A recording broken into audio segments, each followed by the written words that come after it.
Zack Snyder's Dawn of the Dead does this one key thing better than the original. The 2000s were the era of the remake and the reboot for horror. It seemed like every classic scary movie was getting a reimagining, and while most were unnecessary, a few set themselves apart by trying something different from the masterpieces that came before them. For example, there was no way of topping the Texas Chainsaw Massacre, but the 2003 reboot worked by changing the plot just enough, and making R. Lee Ermey's character somehow more terrifying than Leatherface himself.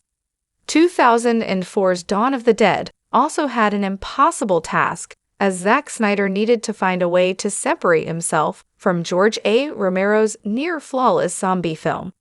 Romero was the man who created the modern zombie, and Dawn of the Dead is arguably his best movie.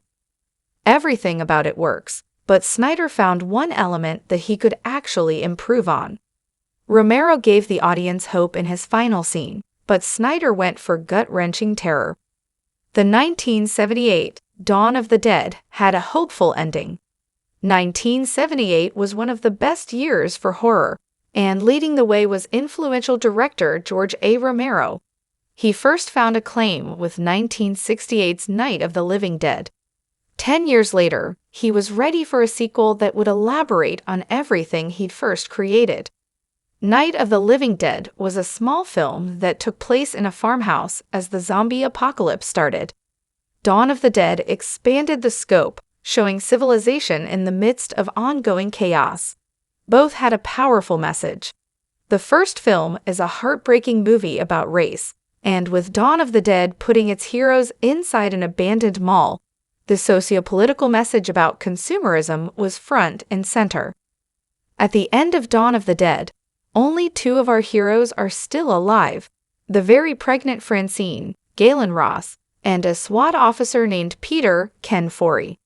With the zombies having invaded the mall, Francine and Peter flee to the roof, where their helicopter waits. She makes it to the aircraft, but Peter, having had enough, decides to quit. He puts a gun to his head, ready to end his life, but at the last second, he changes his mind and decides to fight back one more time. As Dawn of the Dead ends, Peter and Francine fly away. What happens next is left ambiguous. We don't know if they will live or die, but as long as they are still fighting, there is hope. 2004's Dawn of the Dead ended with everyone dying. Zack Snyder's Dawn of the Dead is similar to Romero's film in that it traps its characters inside a shopping mall. But outside that there are many differences, from the characters themselves to the fact that these zombies are not shamblers but full-speed runners. Dawn of the Dead was a surprise hit in 2004, making $102 million worldwide, and while it was a great film, it still couldn't touch what Romero created, except for one scene. Snyder, like Romero, went for an ambiguous ending, but with a vastly different tone. In the final scene, a group of survivors, including Anna, Sarah Polly, and Kenneth Ving Rhames, escape to an island where it looks like they'll be safe for the time being. That hope quickly disappears as a camcorder scene shows ravenous zombies coming out of the tree line and chasing down our remaining protagonists who have nowhere to go. Although we don't see them die, Dawn of the Dead alludes to no one making it out alive. There's only one direction a zombie apocalypse can go. Romero's hopeful idea is in no way a bad one.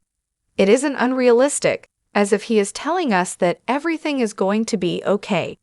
He's only saying that humanity has a chance if they keep fighting.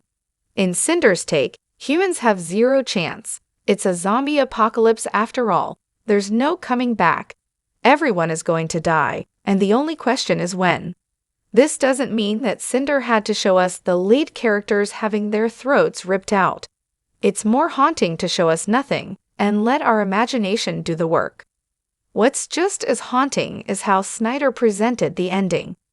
The found footage approach adds to the realism, putting us right there in the hopeless moment with no chance of escape. That is countered by having the chaos play out during the credits, all while Disturbed's down with the sickness plays.